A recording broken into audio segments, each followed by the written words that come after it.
Olá, Matos. Seja bem-vindo ao canal Um Novo Caminho.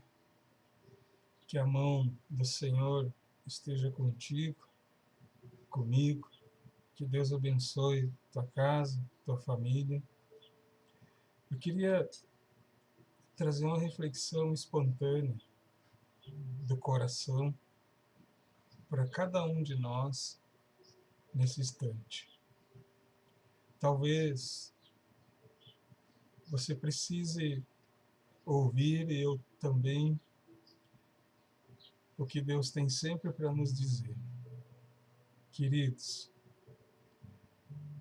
quando nós caminhamos com propósito, nós chegamos a algum lugar.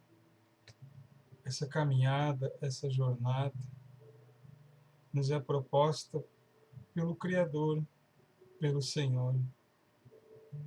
Tudo que eu for fazer, tudo que você for fazer, terá sim, logo adiante, um resultado, uma consequência. E nós precisamos estar inteirados com o que precisamos realmente mudar, aprender, entender, porque tudo um dia seremos cobrados. A palavra de Deus, ela diz que palavras, elas serão cobradas de nós. Atitudes também. Tudo tem uma causa, queridos. Tudo tem uma causa e efeito. Essa caminhada não é por acaso. Se eu respiro e você respira, ainda está sendo nos dada uma chance de consertarmos nosso caminho, buscarmos aquele que conhece o destino, o futuro e saber realmente onde estamos indo. A grande maioria das pessoas não faz a menor ideia do que virá o amanhã ou depois. Se nós vivemos num caos, como vamos nos mover nele, respirar, trabalhar, ter paz, ter descanso? É caos. E caos não existe a possibilidade de termos um momento para descansar, né? É sempre corrido, sempre temos que dar o nosso máximo, não é nem o melhor, o nosso máximo. As coisas estão caminhando cada vez mais para um desfecho, não sei se você tem visto e olhado. Como podemos enfrentar todas essas coisas que estão por vir? No continente europeu, há guerras. Aqui no nosso país, há um caos, tanto político quanto em todas as áreas da nossa sociedade. Tudo se afunda cada dia mais. As coisas que a gente via antes, que a gente julgava ser certo, hoje já não são mais. Hoje a tendência é que o errado assuma o lugar do certo. E se você quiser, assim, fique quieto, não questione, não pergunte. Mas daí eu te pergunto, amados, o que a palavra de Deus diz a respeito disso? Ela se alterou-se? Ela não é mais a mesma? Ou como que faz? Tudo que olhamos hoje parece ser normal, mas não é. Parece que é assim, mas nunca foi assim. Olhando para aquilo que as Escrituras dizem ali, né? A nosso respeito, ao meu respeito. Você não tem notado que algo está errado? Com o clima, com os tempos, com as pessoas, com o parâmetro espiritual. que quando o parâmetro espiritual vai morrendo lentamente, eu e você também vamos morrendo, porque nós vamos nos amoldando, nos conformando com o erro e achando que o erro, agora, a tendência, o errado é estar certo. Mas será que, pela visão da palavra de Deus, é assim? O que o Senhor disse lá? Seja, portanto, todo homem mentiroso e só Deus verdadeiro? Está correto? Então, quando olhamos para toda essa bagunça, essa desordem, que a gente fica pasmo, tenso, e olhando e dizendo, Senhor Jesus, não dá para o Senhor voltar logo, o negócio aqui está feio. Mas daí a gente olha para o passado, para os livros de história, para a teologia, para a própria palavra e vê que nada mudou desde lá para cá, a não ser os adventos daquilo que Daniel falou, que a tecnologia, né, a ciência se multiplicaria muito, e a tendência está aí agora, né? Alguém falou esses dias para mim, disse assim, o que temos hoje para o momento é o chamado telefone. Ele é o fiel da balança agora, o peso que divide, que separa e que nos torna cada vez mais mudos. Nós não falamos, nós ficamos presos a uma telinha e aqui não se fala mais. Se tem 5 num ambiente, numa casa, 5 estão conectados olhando alguma coisa. Mas e antes, o diálogo, a conversa, o respeito, o temor, a alegria, a paz, isso tudo onde que está indo? Para a lata do lixo? Deve ser, né? Então, olhe bem que o caminho que o Senhor Jesus prometeu é um caminho apertado, um caminho que precisamos o tempo todo estarmos voltados para uma coisa, um foco, perseverarmos até o final.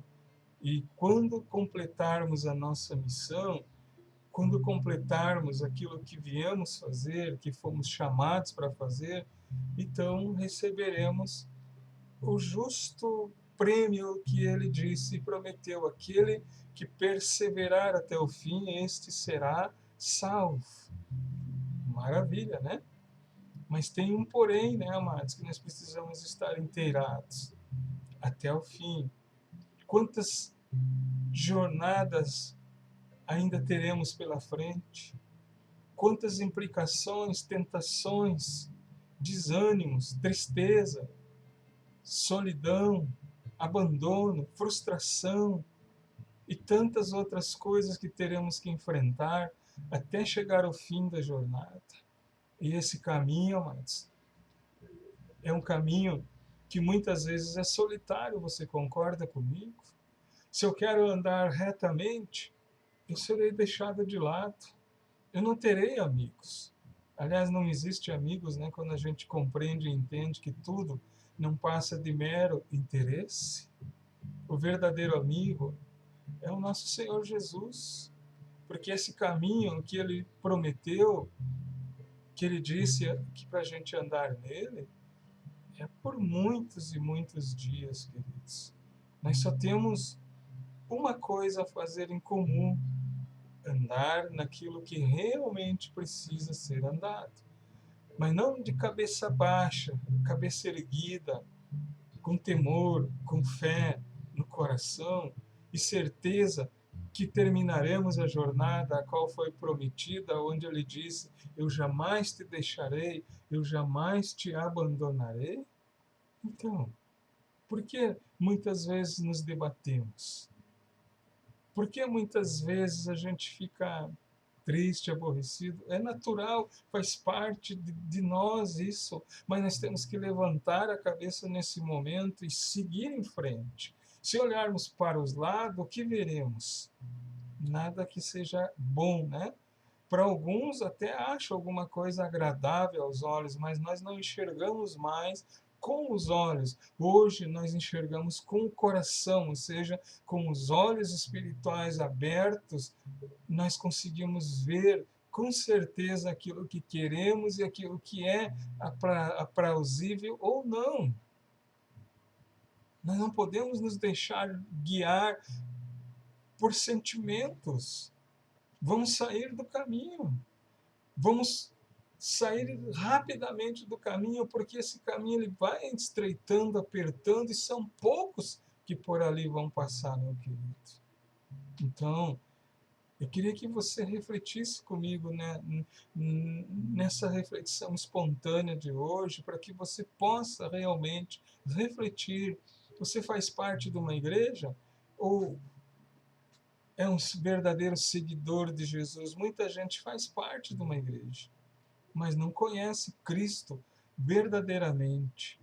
Diz que o seguem, mas aqueles que seguem a Jesus, eles têm um diferencial. Qual? Renunciar, carregando a cruz a cada dia e seguindo Ele.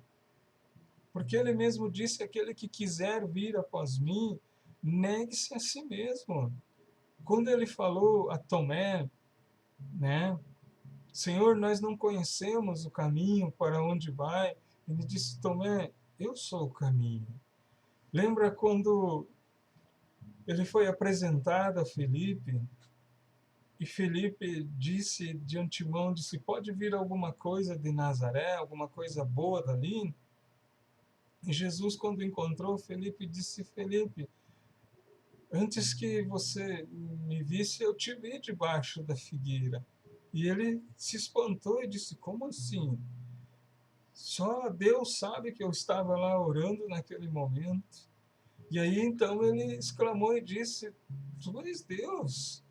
Ninguém poderia ter me visto. Então, como é bom a gente ter um encontro real com Cristo, né, amados?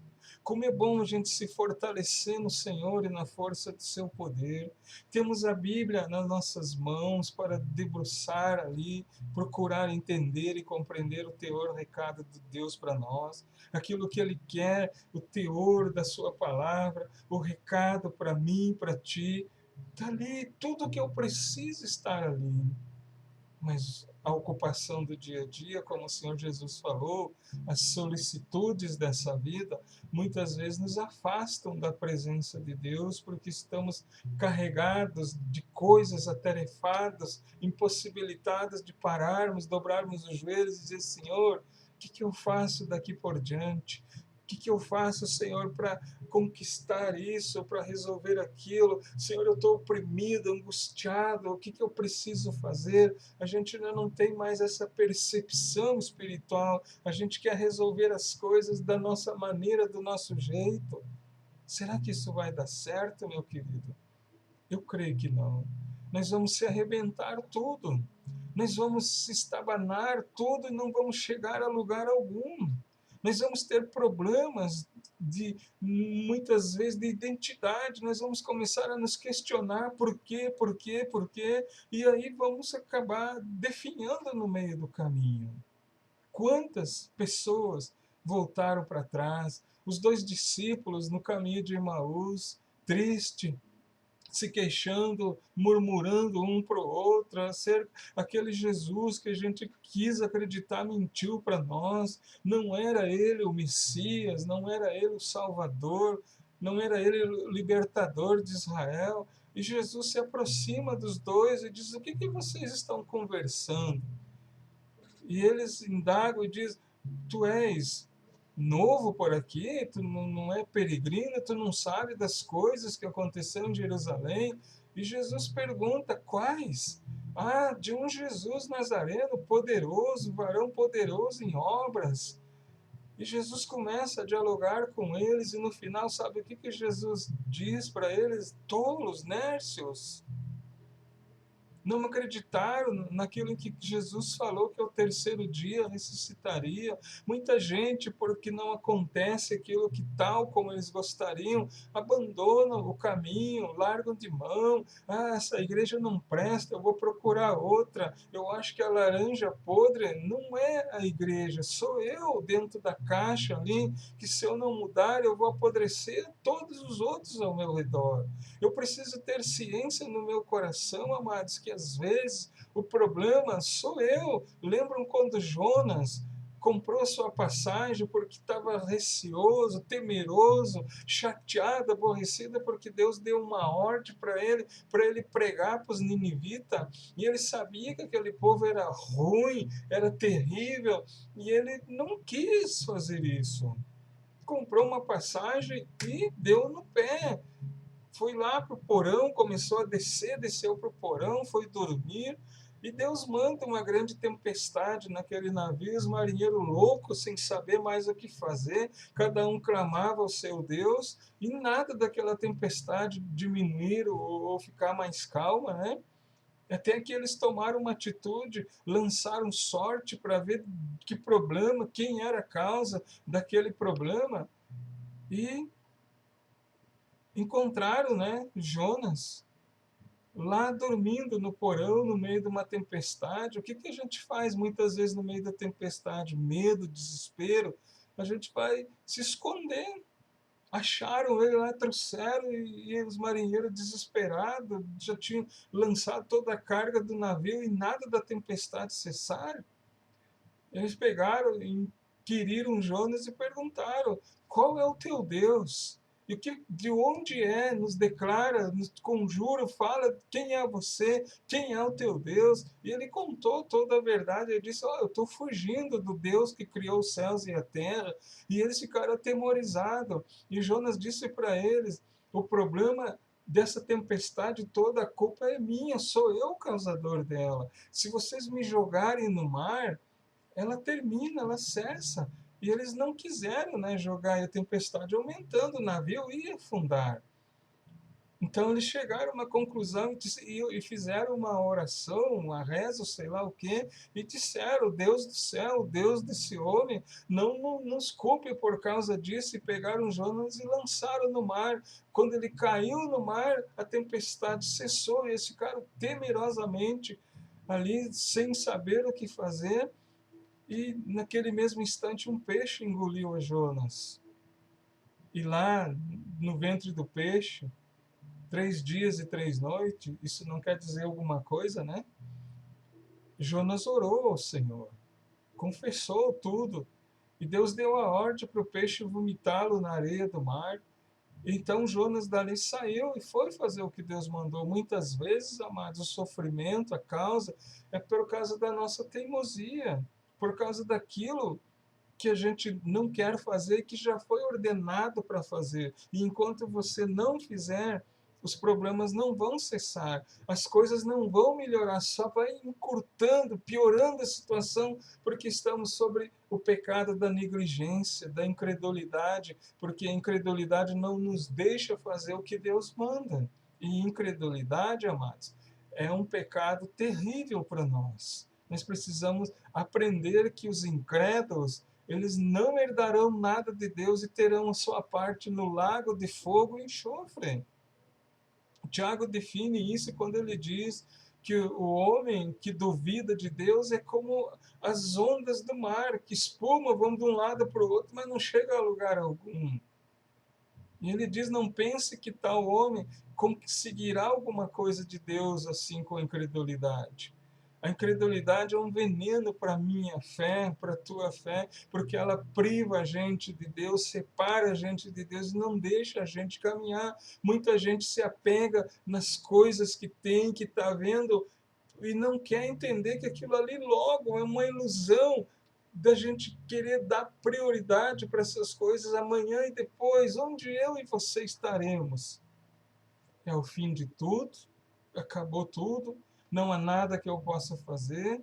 Então, o que adianta a gente ganhar o mundo todo, como o Senhor Jesus falou, e se perder depois, amados? Ali em Isaías, 55, verso 6, ele diz assim: buscai ao Senhor enquanto se pode achar, invocai-o enquanto ainda está por perto. Quantas pessoas estão deixando para depois? Quantas pessoas estão duvidando da palavra de Deus? Até algumas zombam e dizem assim: ah, eu parei de ir na igreja e olha, a minha vida mudou. Só aguarde. Se você não vê agora, não significa que você não verá. Por quê? Porque lá em Gálatas 6:7 diz assim, de Deus, ninguém zomba. Tudo que o homem plantar, disso também colherá. A tua vida não mudou, em nada não, amados. Alguém me disse isso um dia, não, eu estive aí na sua igreja e não vi mudança, por isso que eu não vou mais. Aí eu te pergunto agora, será que é a igreja que muda a gente? Será que o fato de eu sentar ali e fingir que estou prestando atenção, eu vou mudar? Se não houver um arrependimento, um coração contrito, o Senhor não ouvirá. Arrependimento é a base, é o fundamento de eu passar daqui para lá, não é? Não foi o próprio Senhor Jesus e João Batista que iniciaram dizendo, João Batista inicia abrindo o caminho para o Senhor Jesus vir, quando ele diz assim, arrependei-vos, porque é chegado o reino dos céus. E o que o Senhor Jesus, depois, a primeira coisa que diz quando começa o seu ministério, arrependei-vos, porque o reino dos céus chegou, não está próximo, já está entre nós. Mas só que nós não percebemos, só vamos perceber tarde demais, quando não for mais possível recuperar o tempo perdido, vamos lamentar, vamos chorar, dizer, meu Deus, por que que eu não dei ouvido? Fui um tolo, corri atrás de coisas passageiras, dediquei-me todas as minhas forças a coisas materiais que não faz o menor sentido. E agora, Senhor, estou aqui atormentado nessa chama, não tenho mais saída, nunca mais terei a possibilidade de te ver, somente trevas e escuridão estão à minha frente. Esse é o final, o grande final das pessoas que brincam com as coisas de Deus. Você já leu Isaías 1:19? Não leu? Leia lá um dia para você ver, ele diz assim, ó, se quiserdes e me ouvirdes, comereis o melhor dessa terra. Mas se recusardes e fores rebeldes, então sereis devorado à espada, porque a boca do Senhor o diz. Rebeldia. O que mais a gente vê hoje nas pessoas? Rebeldia, não é? Elas não aceitam uma palavra de correção. Elas não aceitam dizer, ó, você está errado. Elas querem briga, elas te xingam, te ofendem, dizem, eu não, quem sabe da minha vida sou eu. Coitadas, cegas, surdas, mortas espirituais e que não discernem uma vírgula do que é santo, porque não pode. E elas estão ainda debaixo da opressão daquilo que o apóstolo Paulo disse ali em Romanos capítulo 1, né? Que ele diz assim, o Deus desse século cegou o entendimento dos incrédulos para que não resplandeçam a luz do Evangelho. Ou seja, não podem ver, não podem ouvir, não podem tocar, não podem sentir. O que resta para essas pessoas? A podridão desse mundo apenas. Somente o podre que esse mundo tem a oferecer é isso que elas vão ter, nada mais. Frequentar uma igreja, ser um membro assíduo e não tiver conhecimento de causa, do perdão, do amor, não vai valer a pena nem pouco, porque vai descobrir depois que o Senhor Jesus vai dizer para essas pessoas assim: eu nunca vos conheci. Apartai-vos de mim, vós que praticais a iniquidade. Não é? Então, o que eu digo disso tudo, amados? O que eu penso a respeito disso tudo? Eu vejo que o tempo está se cumprindo, estamos perdendo tempo com coisas que não vão ter valor ali na frente. Podemos ter 200 mil títulos, diplomas, ser formado nisso, PhD, DDD, ODD, doutorado, mestrado. Eu te pergunto, para quê? Tudo vai acabar quando tiver que acabar. Podemos usufruir? Sim, não é errado fazer essas coisas, mas a motivação que é errado, a prioridade que é errado, aquilo que fizemos como primeira, como primazia em nosso coração é o que nos guia. O próprio Senhor Jesus definiu assim, né? O que sai da boca é o que está cheio o coração. É o que está cheio o meu, o teu coração. As pessoas que não aceitam a verdade, que relutam sobre ela, são consideradas inaptas para isso ou para aquilo. Se você não nada no mesmo rio que eles, se você não bebe o mesmo que eles, se você não anda do jeito deles, se você não gosta do que eles gostam, se você não faz o que eles fazem, você não serve. Você não serve. Você está fora, você está isolado. Eu não ligo para isso, sabe por quê? Porque fora de Cristo não tem nada que se aproveite. As amizades são falsas. Tudo o que fizemos é por interesse. Nos movemos esperando algo em troca. Esse é o mundo. Esse é o mundo. Fora de mim, o Senhor Jesus disse lá em João 15, vocês não podem fazer nada. Sem mim, vocês não vão fazer nada. E é verdade. O que tu pode fazer? Tu pode se curar sozinho? Você pode se salvar sozinho? Não. Nada que eu possa fazer vai valer a pena fora da videira verdadeira. Tudo o que nós temos a aprender é aqui agora a respeito do perdão. Receber o perdão de Deus. Alguém de vocês já leu Mateus capítulo 6, a oração do Pai Nosso? É bonita, todo mundo faz Pai Nosso que está no céu, blá blá blá blá blá blá blá blá blá blá blá e blá blá blá, né? Certo?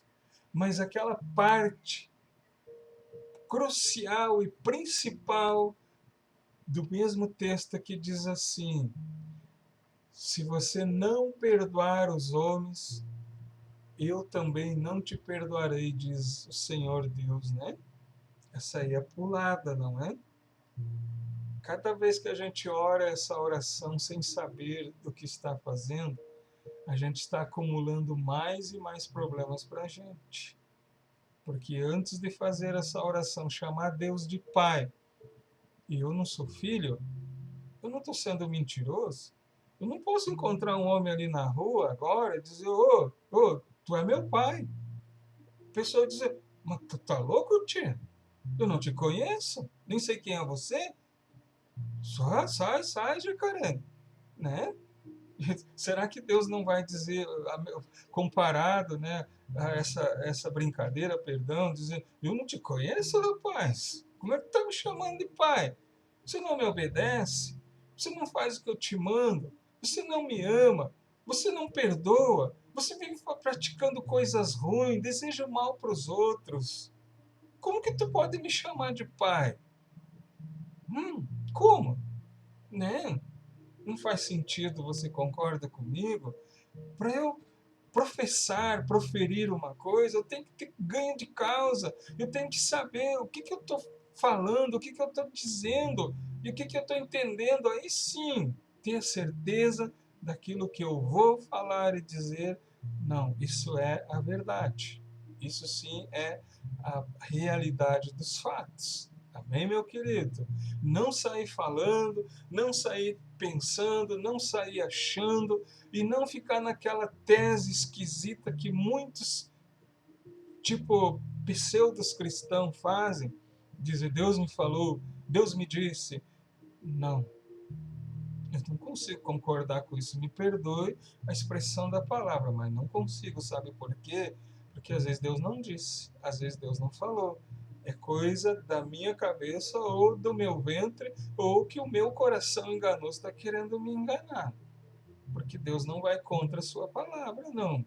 Deus não vai contra aquilo que ele é. Ele é santo, ele é justo e ele não pode se omitir com a verdade, não é? Ele falou, ele cumpre. Ele não falou, ele não cumpre. Amém, queridos? Então, presta atenção só um minuto para terminarmos essa reflexão espontânea de hoje.